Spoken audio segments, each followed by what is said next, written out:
Deuce McAllister, welcome back to Tuscaloosa, sir. I hope you're doing well. No problem. I surely appreciate it. I was actually down in Daphne, Alabama earlier today, so good to be in the state of Alabama. No doubt, no doubt. And, man, I want to get your thoughts on a lot of different things. I mean, you got a lot of Saints fans in this area, a lot of Saints fans in this area. So we're kind of excited to talk about a lot of different things. But, Deuce, and we always love good running backs in T-Town, man. We love the good running back, man. We know Tua Tagovailoa's got an arm, but I think if we'd ask the Alabama fan, run it between the tackles, pick up 7, throw for 7, I think most of them will take running for 7.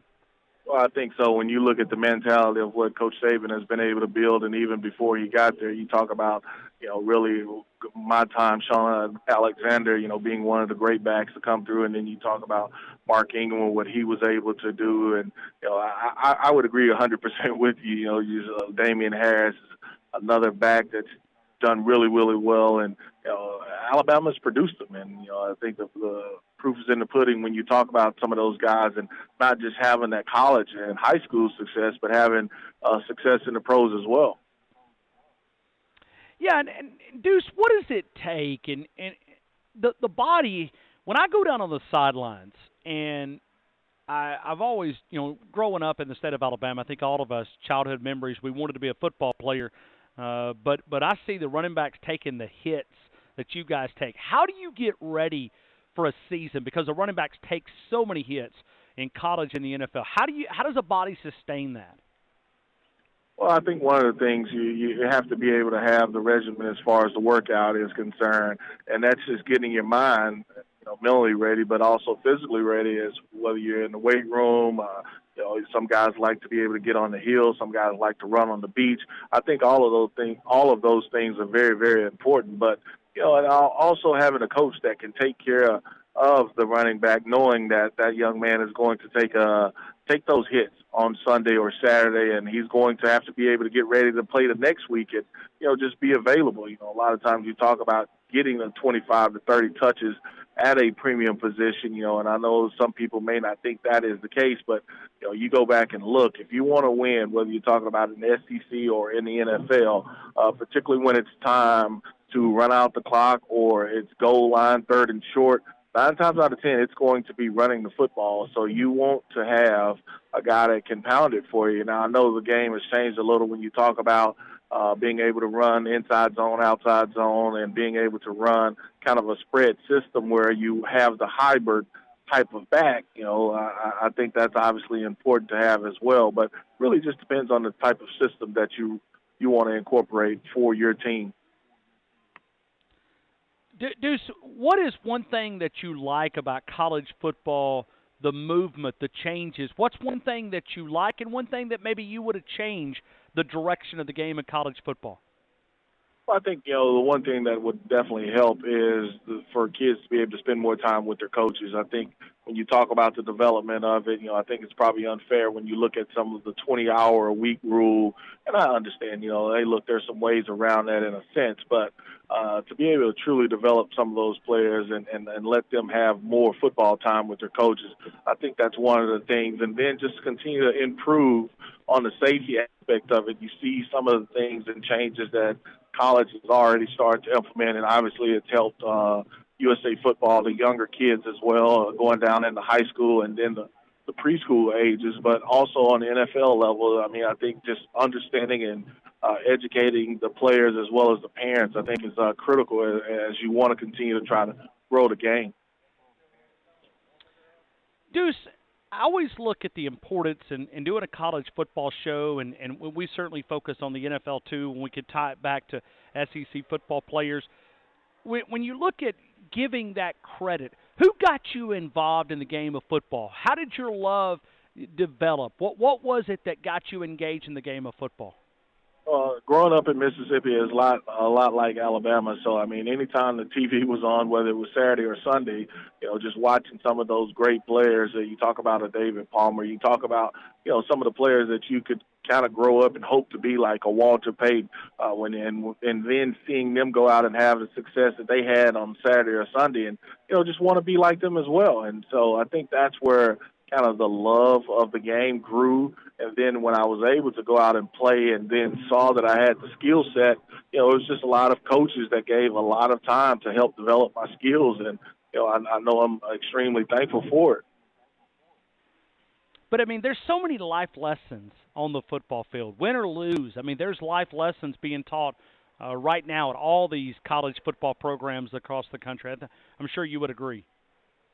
Oh, I agree 100%. I mean, yes, it teaches you about wins and losses, but you talk about the discipline that you have to have. You talk about the sacrifice that you have to have. And, one of the things that any coach will tell you, if it was easy, everybody would be doing it. But, some individuals don't want to dedicate the time, and some of the individuals that are extremely talented, they don't want to put in the work that you have to be able to put in to be successful in it.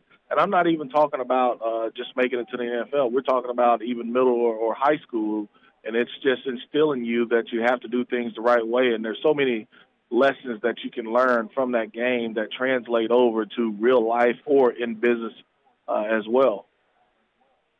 Who gave you the name Deuce? I had a high school coach, and that goes back to one of my heroes as well. It was David Palmer. He was a huge Terry Coggin. He was a huge Alabama fan, and growing up, I was a second child. My given name is DeWamus, but when you see it, it's extremely hard to say. And he was a Palmer fan, and I wore the number 2. And so, you're talking about middle school. It goes back that far, and that's how it was kind of created. Did you ever consider coming to the University of Alabama? That's a long story. I did, and that's okay. a long story. Visited a couple times. At that time, Tony Dixon, me and TD were in the same class. Sure. And once TD committed to Alabama, their focus kind of shifted with myself to the defensive side of the ball. And I had aspirations of touching the football on offense, and that's kind of how it all unfolded. Okay, yeah, Tony Dixon, man, that's a name that we need to bring up more often here. I don't know what he's up to, but I need to catch up with him and do a little conversation with Tony Dixon. Tony is working. I still keep up. He was obviously drafted by the Dallas Cowboys or went to play for the Dallas Cowboys. He is working with Frito-Lay. Okay, yeah, from the small town of Pickens County, Alabama, about just a few miles away from here. Deuce McAllister right now with us. How does a guy go from being a running back, going into the media? Certainly we understand that role, but how did the interest come about with your restaurants? Because I know you've got one right there in New Orleans and also in Biloxi. How does a guy go that transition? Well, it's really, one of the things when you look at the NFL, it stands not for long. I mean, there's a couple of the acronyms that people use, but it's really not for long. And for me, just having the ability and obviously the want to say, I want to do something different. I want to be a part of different communities. And that's really how it all unfolded. I mean, it is one that, I think for me to have the right partners is important. I mean, and you look at some of the things as far as athletes, what they invest in, but just to be able to give back to the community and be a part of both of those markets, I think it's something that has been really good for me and my family as well. We're talking to Deuce McAllister. Deuce, you also have a charity that you're involved in. You give back to the community. It's called the Catch-22 Foundation, and we talk about getting the youth, the underprivileged youth and adolescents in the Gulf South region. Talk about what you're doing there. Well, it's really just giving those young men and women the opportunity, whether we're talking about to help them with schools, to be able to buy books to go to college, or you're talking about backpacks once back to school. There's a couple other programs we support, like some of the things you talk about at Thanksgiving, you talk about at Christmas, the shopping events, being able to identify kids that may not have a Christmas. So a lot of different programs that you get involved with, but just really showing them that if a kid from Ludlow, Mississippi, can make it to the NFL, then the dreams that they have, I can't promise them that it's going to be, the professionals, but, they can have an opportunity to go get an education and to go see the world as well. And so you're just trying to open that window up for them and see that there are other things that they can do and be possible for them. Well, and as you're sitting there talking, I cannot recall the story that connects me with personally. I know you talked about Damian Harris. He was a great back at University of Alabama, but we're all emotionally tied to the Josh Jacobs story, how a young man can go from living in the back of a Suburban, not having a home, go through college, get drafted in the first round, and we celebrate him. I'm curious, from a running back position, what do you see in Josh Jacobs here that just got drafted to the Oakland Raiders? Well, I think one of the things, and I had the opportunity to spend some time up in Nashville with his family just to get to know them a little bit better. I met his younger brother, who will be a budding prep star, as well as on the high school and obviously the college level as well. Just told him, hey, look, put your head down and go to work. You know, I think that he's obviously a talented young man, one that was recruited late, so to speak. You know, a lot of the colleges didn't have really, I don't want to say a lot of film, but just were unfamiliar with him. But, you know, the way it is now, regardless of where you're at, if you're good enough and you put out enough film, the teams will find you, and obviously Alabama did. But when you look at his versatility, I think his ability to play in the slot, his ability to line up as not only a first and second down back, but a third down guy, it's going to be really interesting to see how Oakland uses him. And so I know Coach Gruden, they didn't have the season that they had wanted to last year, and, you know, they were able to bring back Marshawn retired, but they were able to bring back Tampa back. I can't think of his name right now. Doug Martin. They were able to bring Doug back after Doug. They were originally going to let him go. So he'll have some veteran guys there to learn, but I really like Jacobs' game. He's real smooth as well, you know. Can be an explosive player, take it to the house, but he's real smooth as a runner as well as a receiver. Hey, Deuce, I'm curious, final question. We're talking to Deuce McAllister, an SEC legend here in this part of the country. We're talking with Deuce about the college football game that we love so much. He's also the color analyst for WWL, the New Orleans Saints, and helping us connect with that as well.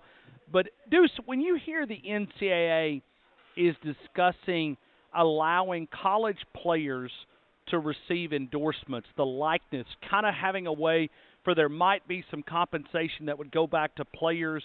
What comes to your mind? I mean, as a former player, do you like that conversation? You think it's good for the game? I think it's good for the game, but they have to figure out a way to get it right. I mean, because what's going to happen is you're going to have the have and have-nots. And, you know, obviously, if you can support it from a athletic standpoint, from a budget-wise, that may be the direction that you go. But, you know, it's just making sure that you can control it in the right manner, in the right way. I don't think the model has changed enough as television, as TV rights continue to grow, as you see the multimedia market, that aspect of it grow. I don't think the model ever changed enough, and I think that's really where we are when you look at the NCAA and at the athletic side. I mean, when you look at the funding that it brings in, and those athletes don't get anything. And I'm not just talking about, you know, the football, basketball. Yes, we know those sports bring in the majority of the funding, but, you know, the other sports, they have to be supported as well. So they have to figure out a way to get it right. And it's not going to be perfect. I mean, it's going to take some tweaking, but I am in favor of those young men and women being able to, you know, see if there's a way that they can profit off of the name and likeness.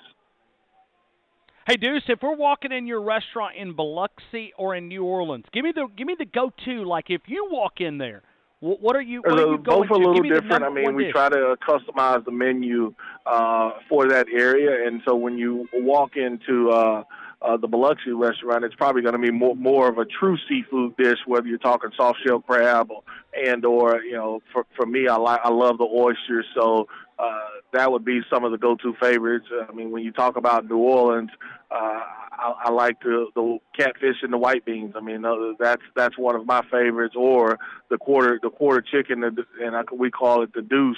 As far as the quarter chicken is concerned, both of those are really good. Hey, Deuce, listen, safe travels back home in New Orleans. Thank you again for being a part of the show. We've enjoyed having a conversation as we talk about SEC college football history. Thank you, Deuce, for being a part of the show. No problem. I look forward to being on with you guys more as well.